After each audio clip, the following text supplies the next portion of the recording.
Bwana Yesu asifiwe sana. Shalom shalom watu wa Mungu. Mungu ni mwaminifu ambaye ametufikisha siku ya leo. Channel hii ni channel inaitwa Mchungaji Norman TV. Hapa ndipo utakapokuwa unapata mafundisho na utakuwa unapata baadhi ya siri za kiundani zaidi za ufalme wa Mungu pia na ufalme wa giza. Nimefanya kule kazi muda mrefu, lakini najua Mungu jinsi gani anafanya kazi na watu wake, na pia shetani anavyofanya kazi kuwaweka watu kwenye changamoto na matatizo mbalimbali ambayo binadamu anashindwa kujikwamua huko. Sasa mpenzi msikilizaji au mtazamaji, unapoangalia channel hii, naomba usikose kusubscribe, view na comment kwa yale mtakayohitaji, na share sana kwa watu mbalimbali.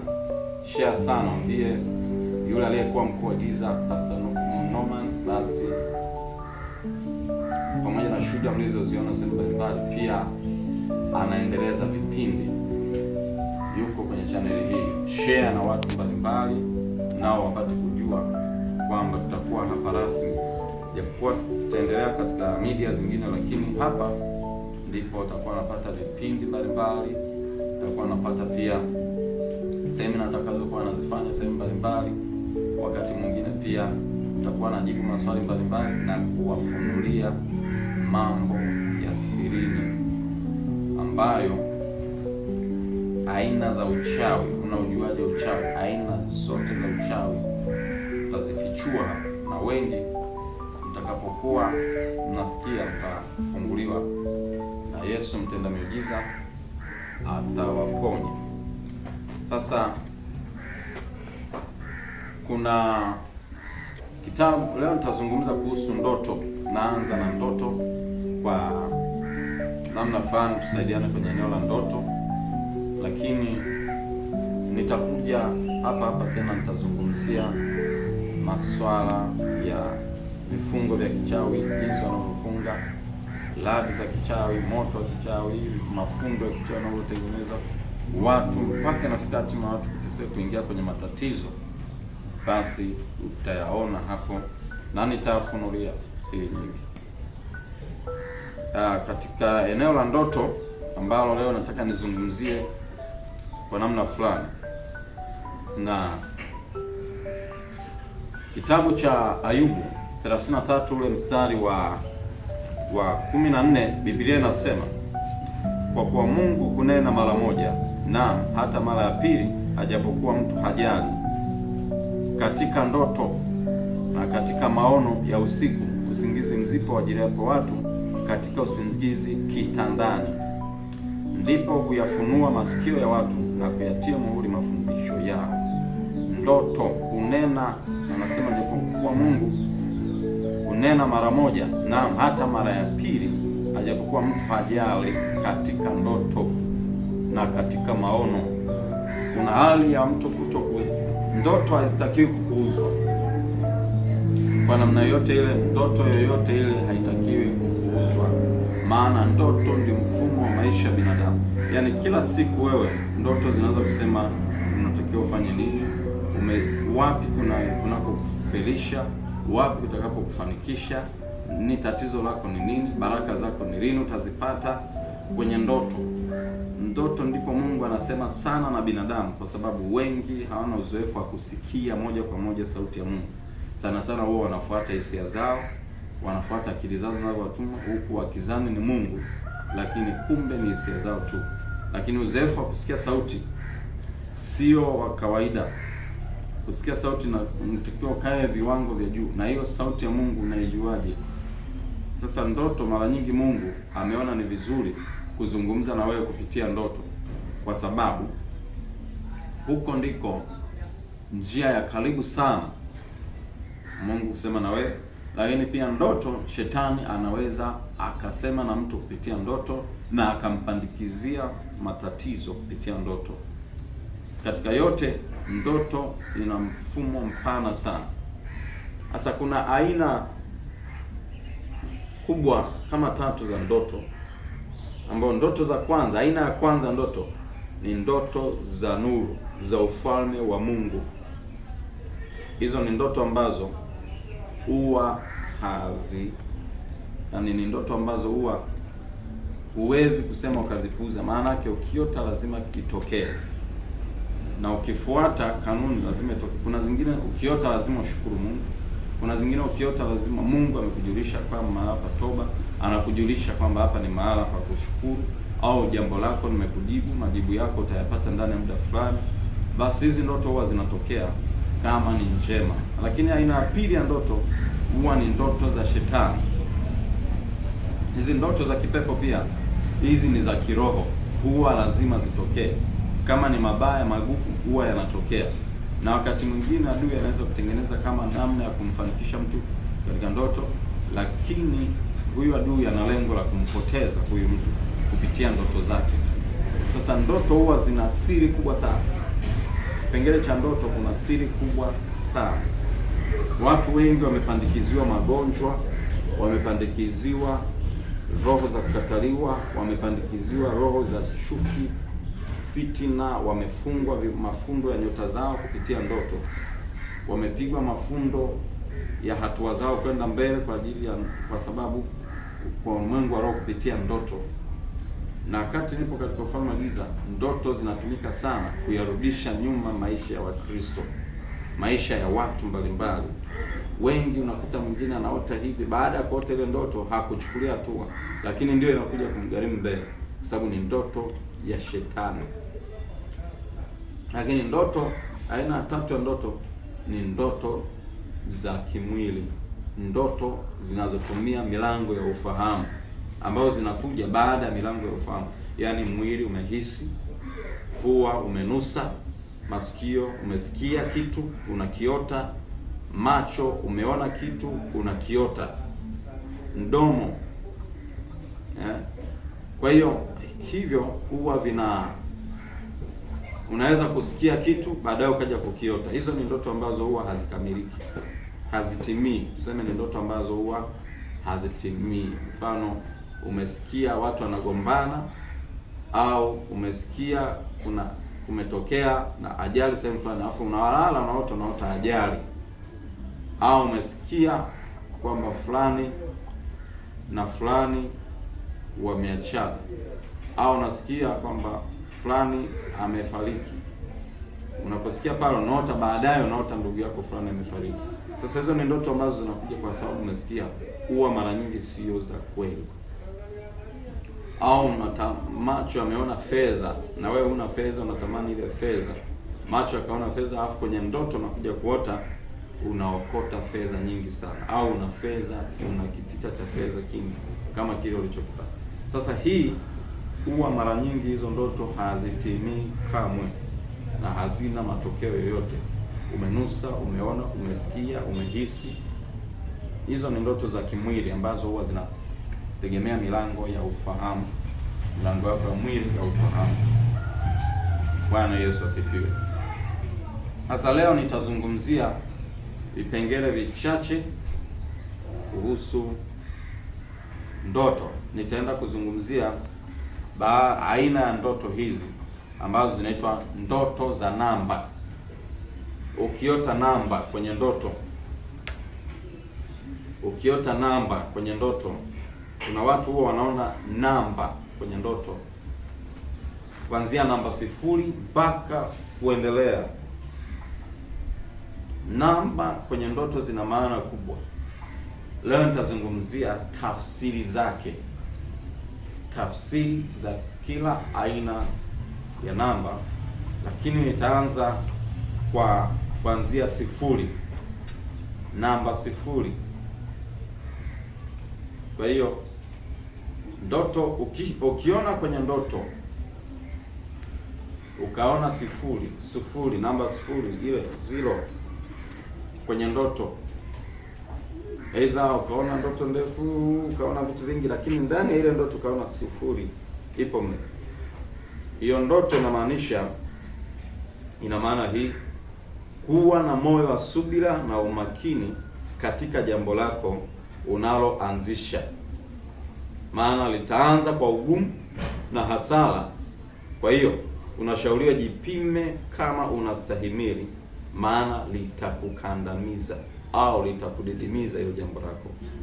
Kwa hiyo jipime kama utaweza kustahimili jambo unataka kulianza, maana litakudidimiza hili jambo lako.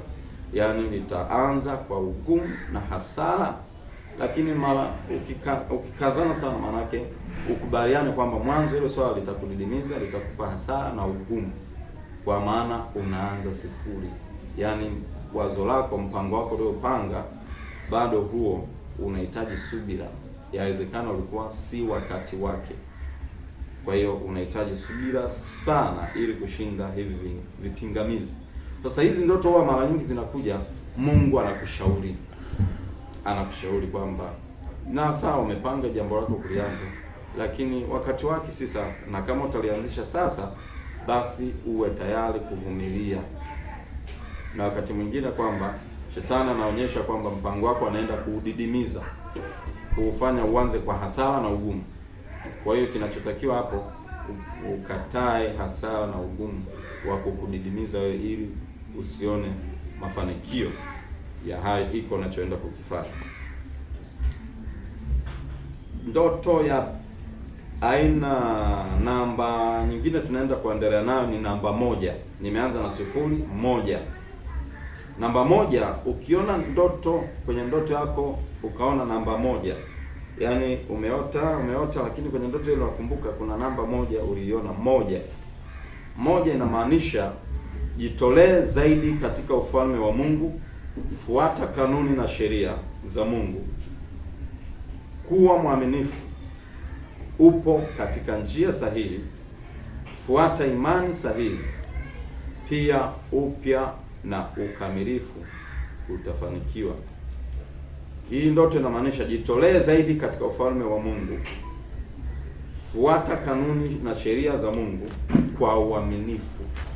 Alafu pia hii inajulisha pia, tafsiri ya pili inajulisha, hii ndoto inajulisha pia upo katika njia sahihi, fuata imani sahihi hiyo ulionayo. Pia inamaanisha wakati mwingine upya na ukamilifu, na ukiwa hivyo utafanikiwa. Yaani ukifuata maadili na ukiwa mtu mpya, kiumbe kipya, basi utafanikiwa. Na ukifuata imani sahihi, inawezekana umeota hiyo lakini haupo kwenye imani sahihi, unaamini ushirikina, unaamini uganga. Sasa hii ndoto inakwambia fuata imani sahihi, yaani tafuta imani sahihi ya Yesu Kristo. Hii ndoto inakwambia kwamba utafanikiwa ikiwa utafuata njia sahihi, imani iliyo safi ya ufalme wa Mungu. Na kama umeota hii tayari umeshaokolewa, unaota hii 1, basi nakwambia upo kwenye njia sahihi, upo kwenye imani sahihi, lakini pia unahitaji kufuata sheria na kanuni za Mungu. Mungu amesemaje? Fuata yale maandiko yale. Utaona zile amri 10, utaona kwa habari ya zaka na nini na sababu. Fuata tu hizo kanuni za Mungu za wewe na utafanikiwa. Kwa hiyo inakujulisha mafanikio yako pale yalipo. Na ukiota namba 2 kwenye ndoto, namba 2, umeona namba 2 kwenye ndoto, hiyo ndoto inamaanisha utashinda vizuizi na shida zako. Shida na vizuizi utashinda. Hiyo ni ndoto njema kabisa, na ukiamka hii mshukuru Mungu sana ukiota hiyo ndoto. Lakini pia ukiota namba 3, namba 3 manake inamaanisha utaingia na utajikuta katika hali ya faraja na utapata bahati na mafanikio ya kifedha, mipango na kazi au ajira au ndoa au uponyaji. Basi hii ndoto pia inamaanisha mafanikio na bahati njema ya kifedha. Kama kazi utapata kazi, kama ajira utapata hiyo ajira, kama ndoa itakuwa vizuri kabisa utapata, kama hujaolewa utaolewa, kama hujaoa utaoa, na kama ni afya utapona. Hii ndoto huwa mara nyingi ya kinabii, unaweza ukapona ndani ya siku 3 hizo, wiki 3 au miezi mitatu, kama ni tatizo kubwa. Ukiota namba 3 huwa utapata fedha ndani ya siku 3 hizo, ndani ya miezi mitatu, wiki 3. Lakini pia hii ni ndoto ya bahati njema na mafanikio na faraja. Yaani ndoto hii sio mbaya kabisa, ni ndoto njema. Na aina nyingine, namba nyingine ya ndoto, ukiota ndoto namba 4 kwenye ndoto, ukaona namba 4 kwenye ndoto, basi hii inamaanisha maombi yako ya siku nyingi au ya siku chache yamejibiwa, hivyo tarajia kupata baraka na mema usiyoyatarajia. Maombi yako ya siku nyingi au ya siku chache yamejibiwa, hivyo tarajia kupata baraka na mema usiyoyatarajia. Hii ni ndoto ambayo huwa inaleta majibu, imekuletea majibu kile ulichoomba, eza kwa Mungu, ulichoomba kutoka kwa Mungu, kwa Yesu Kristo, na ulichoomba pia kutoka kwa binadamu. Hapa pia inamaanisha maombi. Kama mtu umemwomba fedha, basi fedha ile utaipata, akusaidie kiasi cha fedha. Au kama mtu umemwomba akusaidie jambo fulani, basi lile jambo litafanikiwa. Na kama umemwomba mtu, yani ni lolote ulioomba, hilo litafanikiwa na utapata mema na baraka usiyoyatarajia. Na wakati mwingine hii inafanya unazidishiwa zaidi ya kile ulichotarajia. Sasa hizi namba huwa katika ulimwengu wa roho, huwa huko kunasema kabisa kwamba utapata fedha wapi, lini, utaokota fedha, ukitembea utaokota fedha sehemu gani, na siku hiyo. Kuna namba ukiziote zinamaanisha ombi lako limejibiwa, fedha zako Mungu amekutumia, amekuletea kimiujiza. Sasa hapa wengi huwa mnapishana nazo, mnakuta Mungu amekuletea kabisa, na huwa wengine mkiomba mnajibiwa kabisa kwenye ndoto, kwamba ulikuwa na shida ya kifedha, Mungu anakuambia sasa, ukiamka asubuhi, tembea mapema, tembea, fedha yako ipo njiani, utaokota ardhini. Lakini kuna fedha si pia ambayo itapatikana majini, kwenye maji. Yaani ukienda ukapanda chombo cha usafiri, mle kwenye usafiri utaokota fedha. Lakini usafiri wa baharini. Lakini pia nyingine inaonyesha, ndoto nyingine inaonyesha kwamba utapata fedha kwenye mfuko wako wa nguo. Yaani kuna fedha zingine ambazo watu huwa wanajiuliza, wanakuta muda mrefu alikuwa na hizo nguo aliziweka ndani, hajui kama kuna fedha mle. Lakini ghafla anaenda kushika nguo, anakuta kuna 20,000, kuna 100,000. Alafu yeye anasema hii fedha nilisahau. Huwa ni Mungu anazileta hivi. Nasema ulisahau. Mungu analeta badala ya maombi yako, au ameshaona kuna jambo fulani unataka usolve, au anataka tu akunufaishe kwa namna fulani, kwa sababu wewe ni mtoto wake, wewe ni mtu wake. Kwa hiyo anataka akupe hizo fedha. Lakini wengine wanaambiwa hapo kupitia namba ndoto. Kuna wengine wanarudisha kupitia ukiota namba fulani. Nitakueleza huko mbele. Kuna namba ukiziota zinakuhakikishia uponyaji wako. Kuna zingine ukiota zinakuhakikishia usalama wako.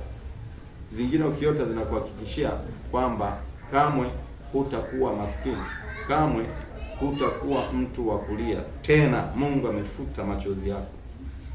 Ziko aina nyingi sana. Zingine zinakwambia kabisa ndoto, zingine zitakwambia kabisa kwamba wewe ni mtumishi. Yaani utumishi, wito, umeitwa na Mungu. Ziko aina hizo za ndoto, lakini tutaende pamoja. Hiyo ni namba 4 niliyotoka kuizungumza. Lakini ukiota ndoto, kwenye ndoto kaona namba 5, ukaota namba 5. Namba 5 ina maana unatakiwa kuwa mtulivu na mwaminifu, maana ahadi yako itakuja, au utapokea na itakamilika na imekamilika. Kwa hiyo hapa unapoota namba 5 kwenye ndoto, maana yake unatakiwa kuwa mtulivu na mwaminifu, maana ahadi yako itakuja, au ahadi yako utapokea, au ahadi yako itakamilika, au tayari imeshakamilika. Unaambiwa hiko kitu ni Mungu, kimetoka kwa Mungu. Kwa hiyo kama umeahidiwa kulipwa, umeahidiwa nini kazini, kuajiriwa, umeahidiwa chochote ulichoahidiwa, atazama ni ahadi gani uliopewa, basi hiyo ahadi yako itakuwa imekamilika au itakamilika. Usiwe na mashaka wala wasiwasi wowote, manake utapata kile unachotarajia, na ile ahadi iliyoahidiwa yote ile, aiwe ahadi ya fedha au sio fedha, ahadi ya kuolewa, kuoa, ahadi ya kupata, yani ahadi yoyote ile, basi hiyo itakuwa imekamilika na utapata kile unachotarajia.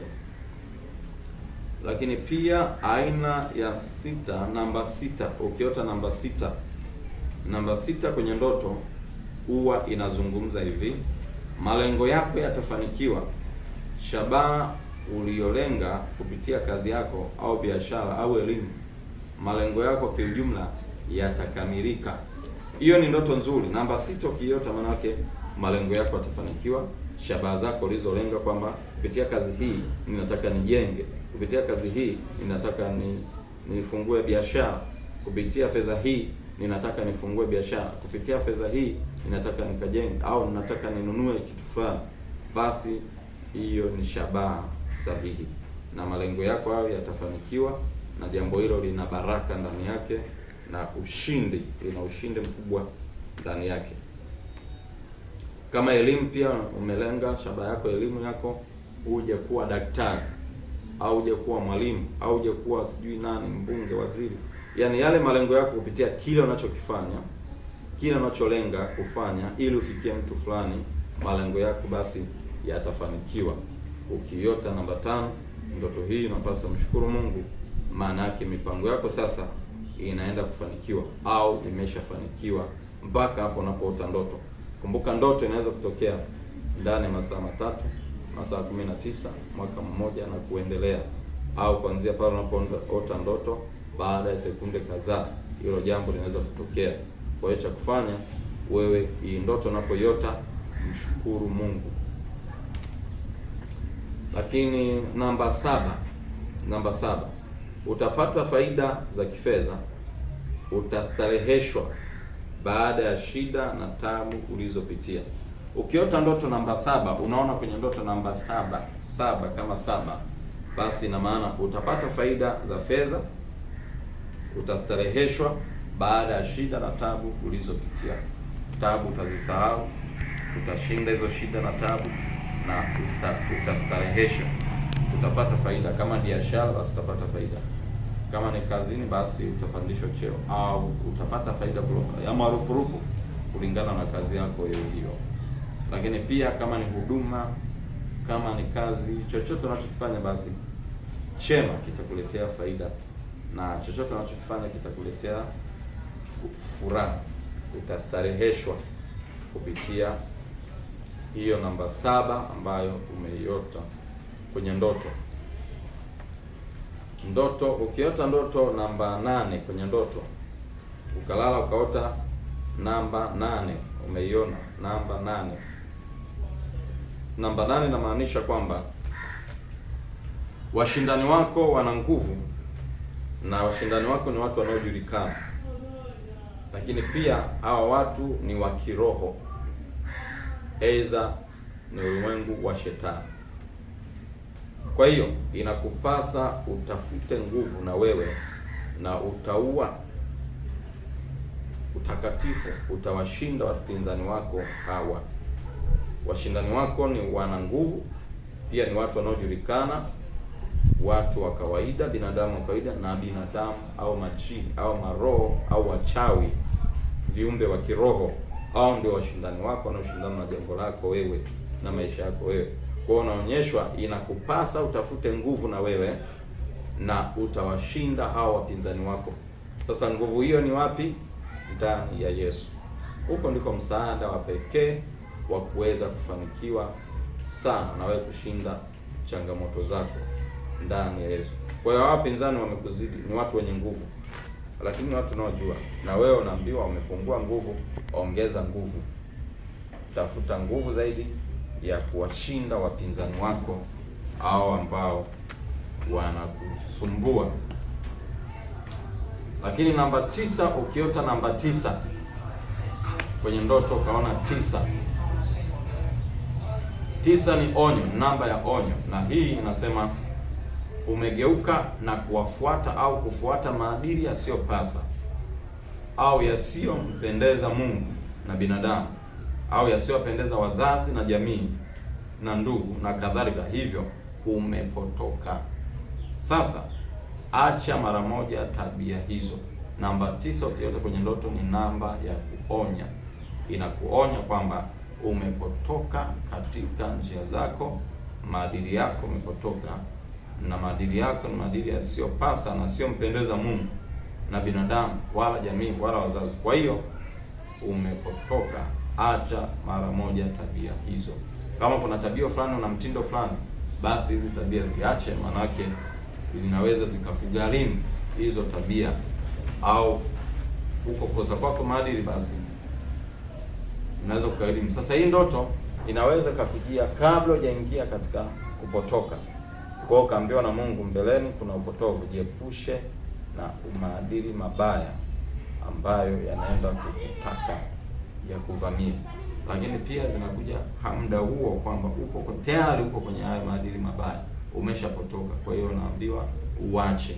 Lakini naanza kusema wakati ujao kwamba utaenda kupotoka kwenye njia zako, kama Kaini alivyoonywa kwamba aliambiwa kwamba ukitenda vyema, je, utapata kibali? Kaini, dhambi inakuotea, iko malangoni mwako, ya kupasa uishinde hiyo dhambi. Kaini aliambiwa hivyo. Kwa hiyo sasa ndoto ya namba 9 huwa inaonya kuhusu kupotoka, upotovu wa mtu na maadili ya mtu, manake yanaenda kwenda tofauti. Hivyo tunatakiwa uache hizo tabia, huo upotovu ambao unao, au kama huna basi unaenda kukuandama uovu, unatakiwa ujiepushe nao haraka. Lakini ukiona kwenye ndoto namba 10, namba 10 kwenye ndoto ni matakwa yako yatatimia na utapata kile au lile jambo unalolitaka. Upinzani wako pia ni mdogo sana na umeshapata au hautazuiliwa jambo lako ulilokusudia. Hii ni namba ambayo inaonyesha mambo yako au matakwa yako unayohitaji utapata, jambo lile unalolitaka utalipata, na upinzani wako ni mdogo sana. Kwa hiyo kile unachokitaka umeshapata au hautazuiliwa jambo lako ulilokusudia kulipata. Hii ni ndoto ya ushindi pia, kwamba kile unachotarajia utapata. Wengine wao wanakuwa na wasiwasi. Sasa Mungu anasema na nyinyi kwenye ndoto utapata lile jambo unalotarajia na kile unachotarajia. Kuanzia hapo unapoota ndoto, maanake kitu utakipata mpaka ndani ya siku 10 au ndani ya miezi 10 au ndani ya muda fulani. Kwa hiyo ili jambo utakamilishiwa, utapata. Hesabu siku, hesabu miezi, ndani ya huo muda utapata jambo lako. Na wengine huwa wanaambiwa kabisa kwamba tayari upinzani wako ni mdogo. Kwa hiyo ulikuwa na mashaka ya upinzani, lakini unaambiwa upinzani wako tayari umeshaushinda. Upinzani wako ni mdogo na tayari hauna nafasi kiujumla kwenye maisha yako. Shalom, shalom. Mungu awabariki sana. Kwa leo nifikie hapo kwa sasa, lakini naendelea na vipengele vingine. Mungu awabariki.